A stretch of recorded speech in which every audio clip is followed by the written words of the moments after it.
So we're going to do a little lesson today, but instead of it being something that's more of me just, sharing kind of my thoughts on different scriptures, it's going to be more of a discussion.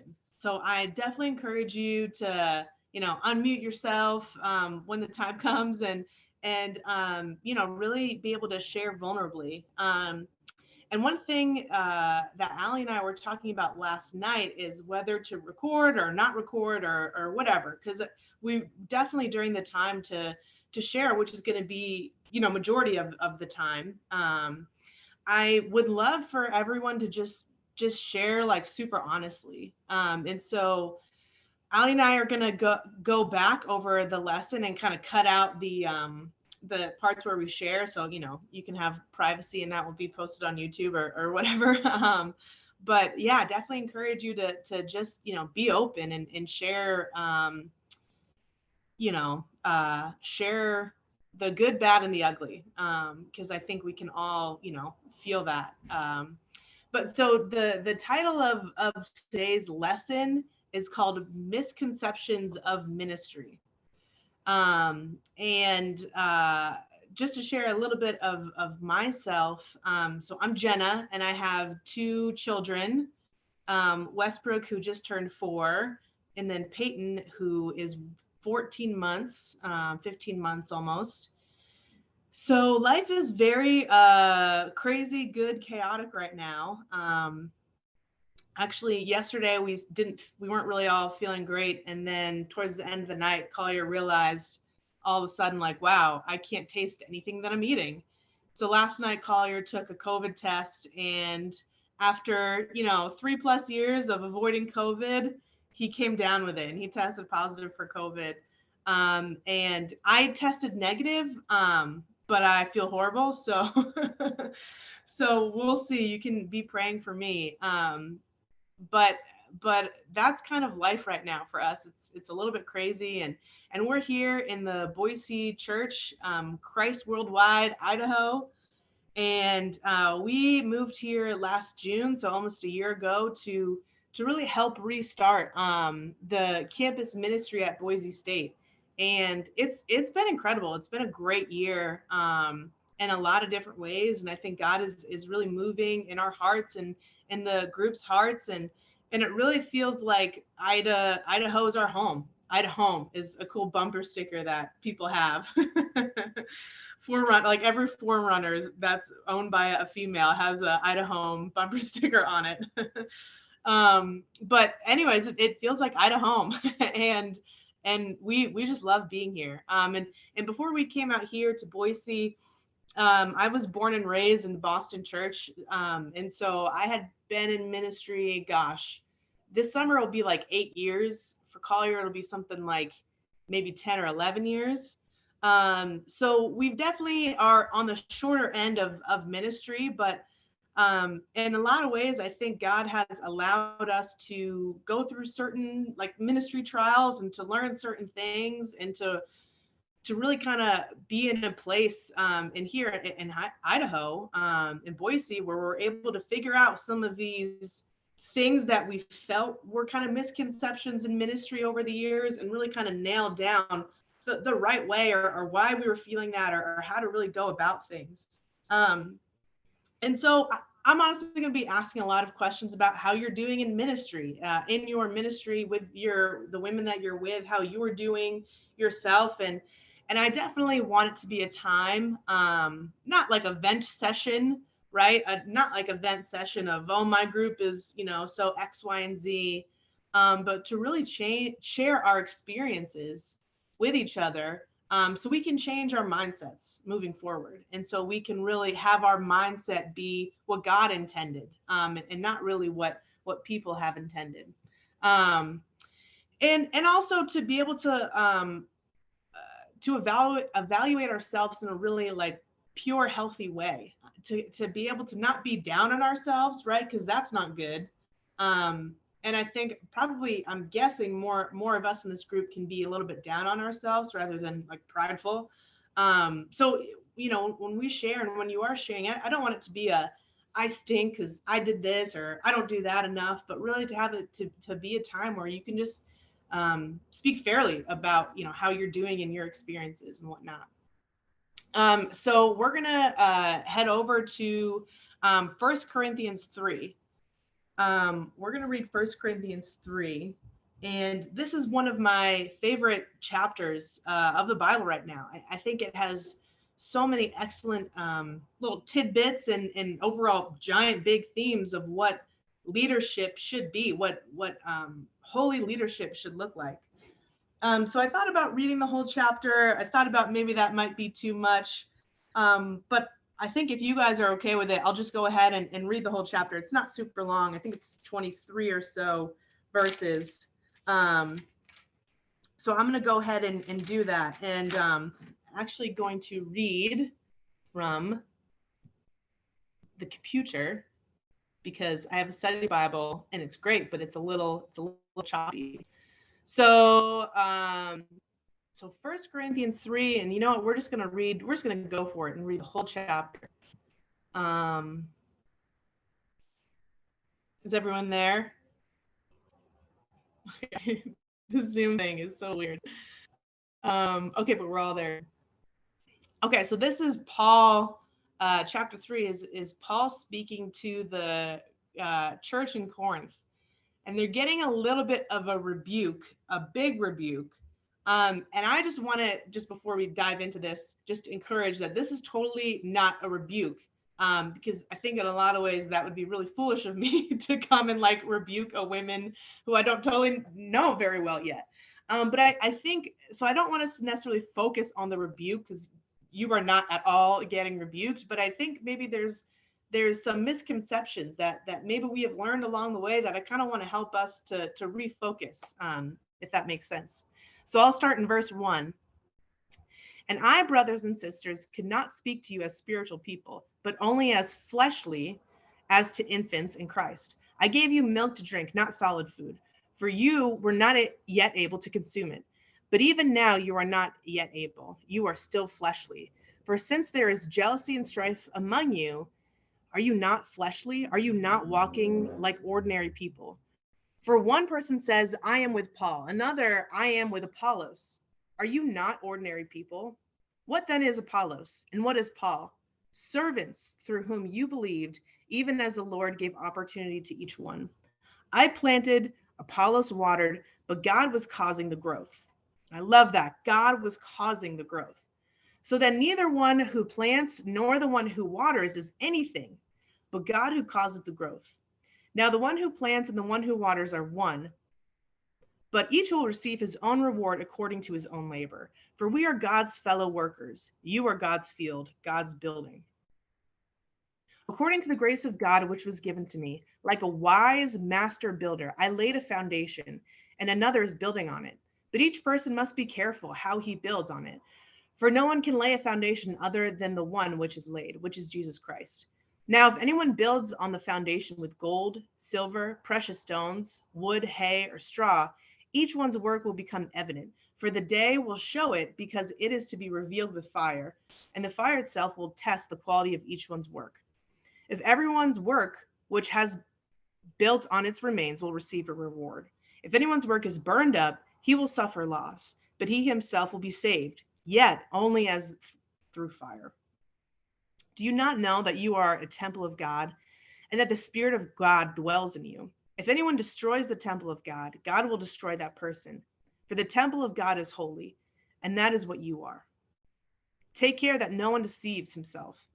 If anyone among you thinks that he is wise in this age, he must become foolish, so that he may become wise. For the wisdom of this world is foolishness in the sight of God. For it is written, He is the one who catches the wise by their craftiness. And again, the Lord knows the thoughts of the wise, that they are useless. So then no one is to be boasting in people, for all things belong to you, whether Paul, Apollos, or Cephas, Peter, or the world of life or death, or things present or things to come. All things belong to you, and you belong to Christ, and Christ belongs to God.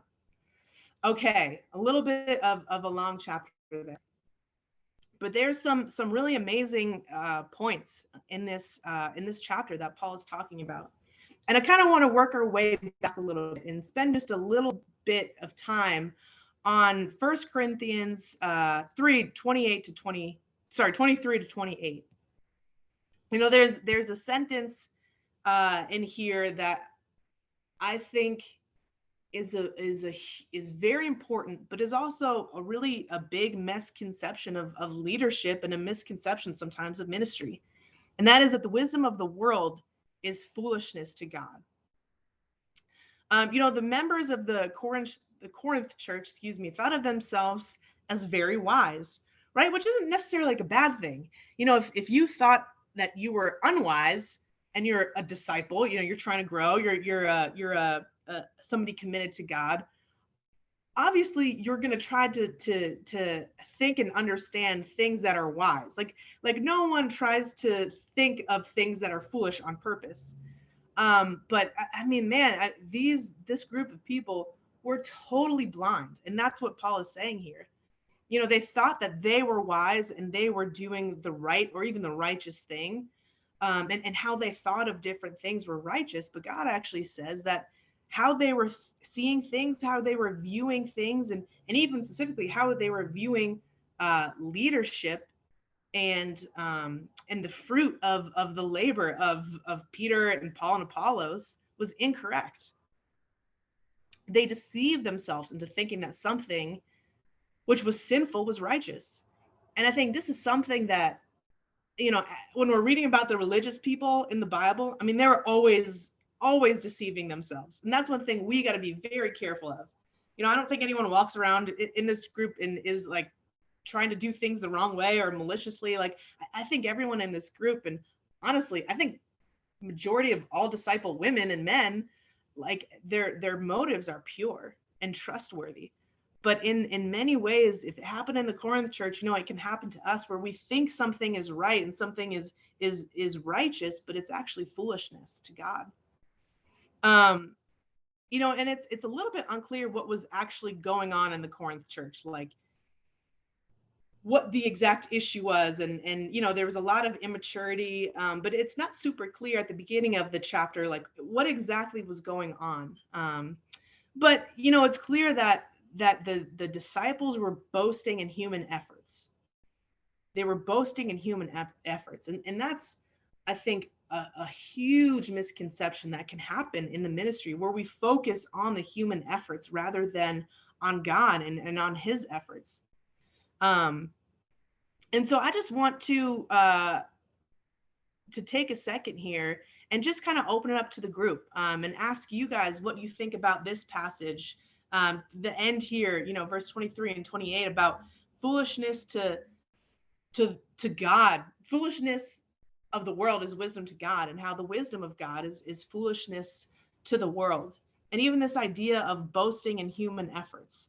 How do you feel when you labor for the Lord and aren't necessarily getting that praise? And even how are you guys feeling if you do get praised or you don't get praised for the fruits of your labor? Well, let's take a look. Let's take a second, and I'm going to reread verses 5 through 9. All right, verses 5 through 9. Let's take a second here, and we'll kind of move on to a different verse. It says, "What after all is Apollos, and what is Paul? Only servants through whom you came to believe, as the Lord has assigned to each his task.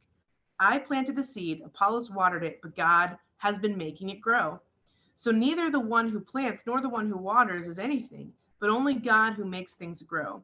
The one who plants and the one who waters have one purpose, and they will each be rewarded according to their own labor. For we are co-workers in God's service. You are God's field, God's building." So the disciples here,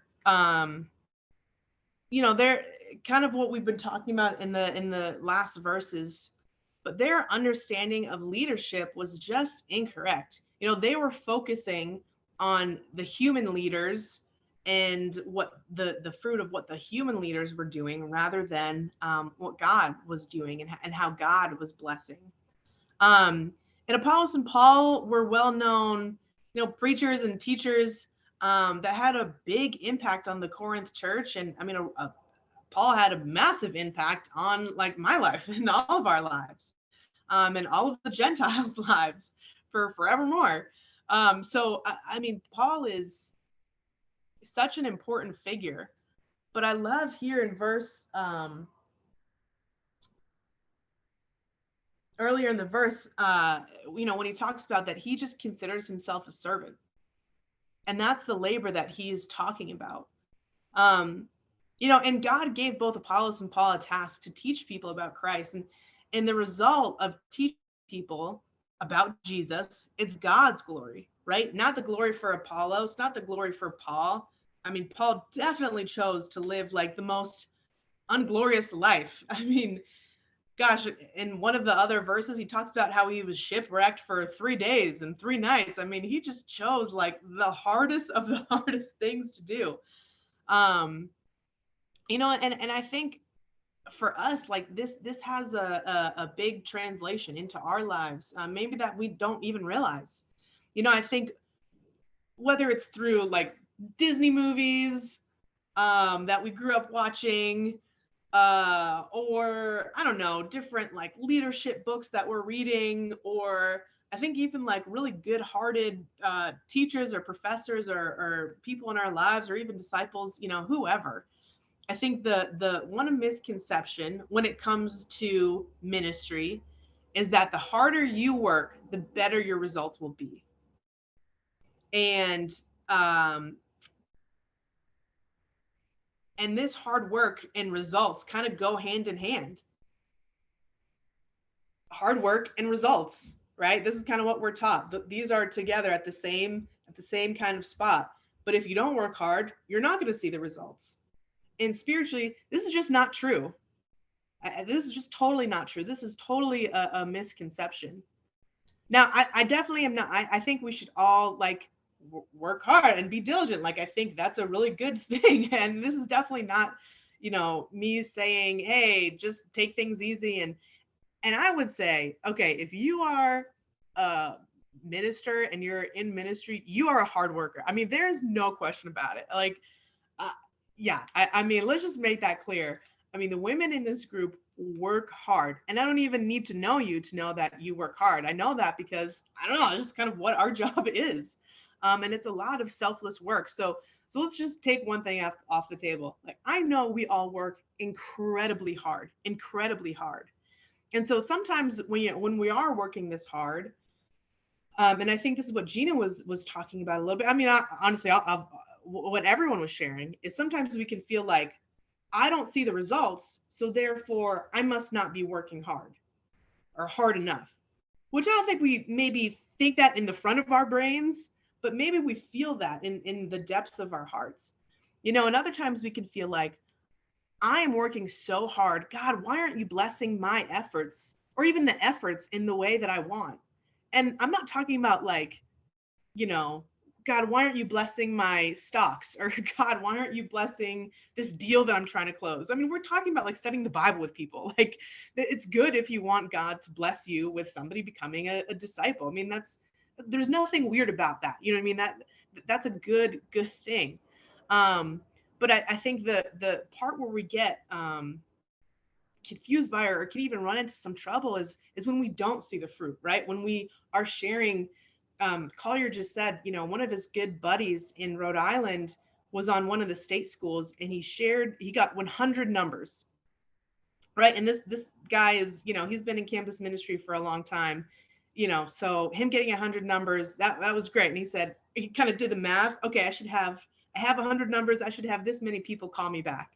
And no one called him back. No one wanted to set up a study. And so of course he's going to walk away feeling discouraged, feeling like, God, I was on campus so much. I got this many numbers, but why aren't you blessing this? And funny enough, they ended up switching where they were meeting. They were meeting at some hotel, I think close to, downtown Rhode Island, downtown Providence. And they started to meet at the school that wasn't a part of the campus ministry, but it's it's a really cool like D1 athletic kind of school. I mean, the school is smaller, but you know, it's got some really great students there. And just by doing church on this other campus, I mean, literally this guy really not putting in that much effort and that much work.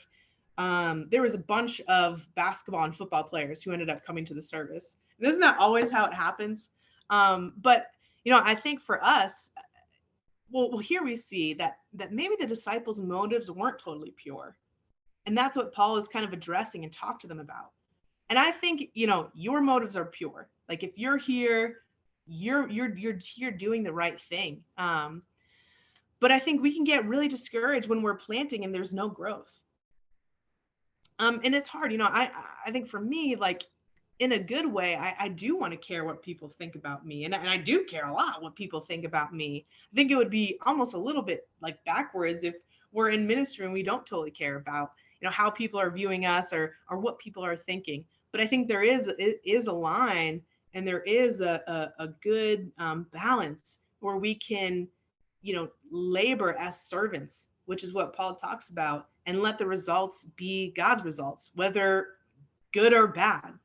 But I just want to take some time here and really open it up and just talk about, you know, when you don't see the results that you want to see, which again, good things, people wanting to study the Bible and people growing spiritually, like these are good results that we want to see.